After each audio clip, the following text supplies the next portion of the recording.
Hai inovator muda, kembali lagi dengan saya Aji Kusumawardana. Di sini kita akan melanjutkan materi selanjutnya, yaitu adalah manipulating data. Nah,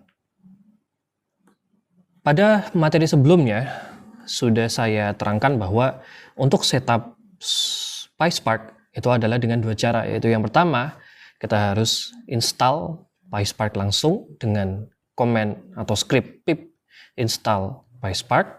Kemudian yang kedua itu adalah kita menggunakan script dari Python itu sendiri untuk mengaktifkan Spark Session yang bertujuannya adalah untuk mengaktifkan engine dari si PySpark itu sendiri.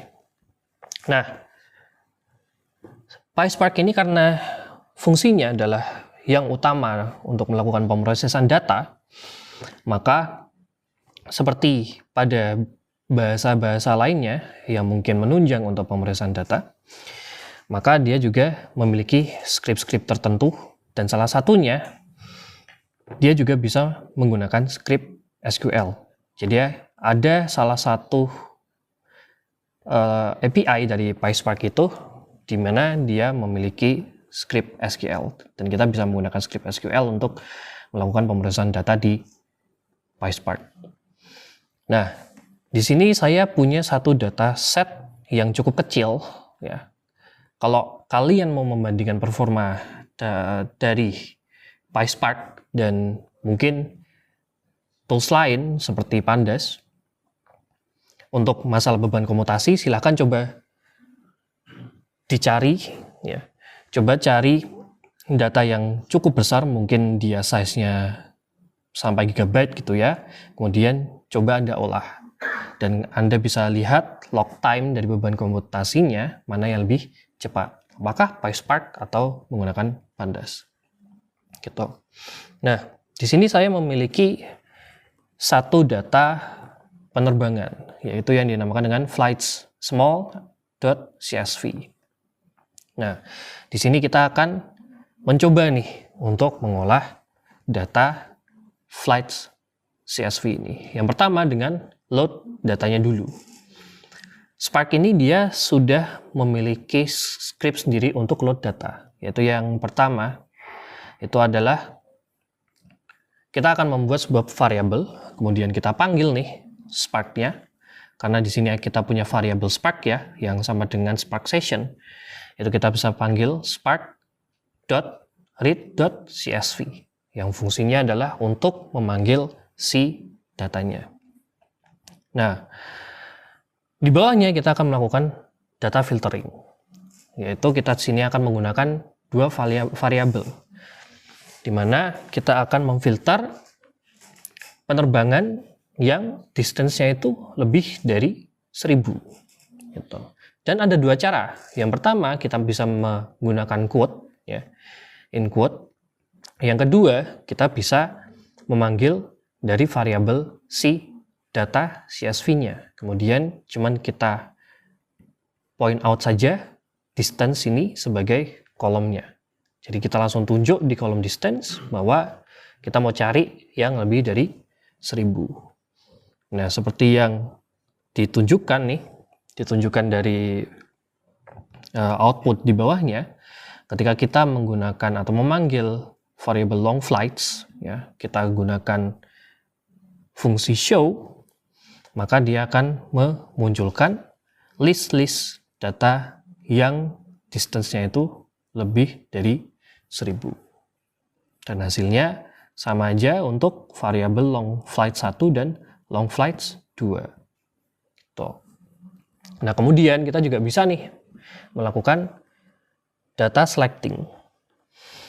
Yang pertama, ya, saya akan membuat lagi sebuah variabel yang namanya selected one, sama dengan saya akan select tail 6, origin, dan destination.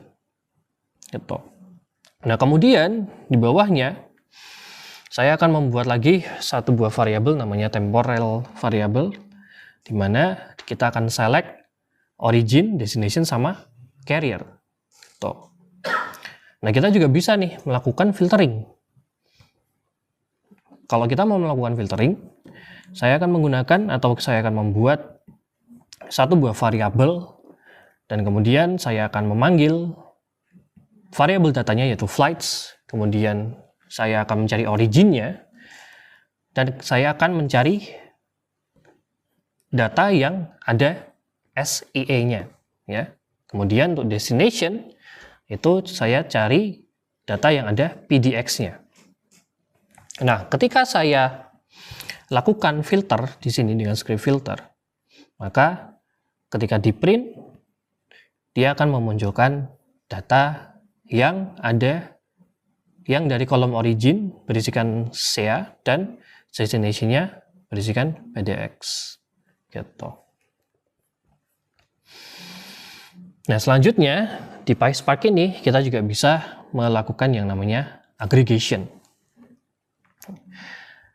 Mungkin Anda sudah mempelajari ya tentang query-query SQL yang dimana di sana juga ada data aggregation dan di sini kita juga bisa menggunakan aggregation data, yaitu ketika saya misal mau membuat ya data distance dan data airtime ini menjadi data tipe data float.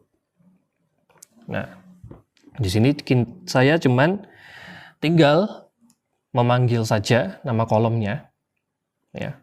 Jangan lupa bahwa setiap kali kita mau memproses data yang dari awal sudah kita deklarasikan variabelnya itu kita harus panggil terus menerus ya. Ibaratnya kita menunjuk bahwa data itu akan kita assign menjadi atau kita proses untuk melakukan hal-hal atau menjadi data yang lain gitu ya. Sebagai contoh seperti ini, ketika saya mau mengubah kolom distance, saya bisa casting atau mengubah data distance ini isinya menjadi float semua dengan menggunakan fungsi cast di sini. Nah, ketika saya lakukan describe, ya, ketika saya mau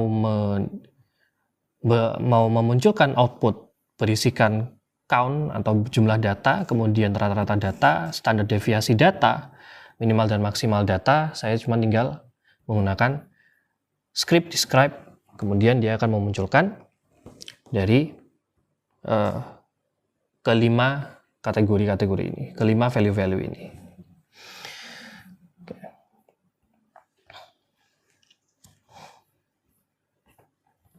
Nah, kemudian untuk PySpark sendiri ada juga fungsi untuk melakukan grouping atau group by.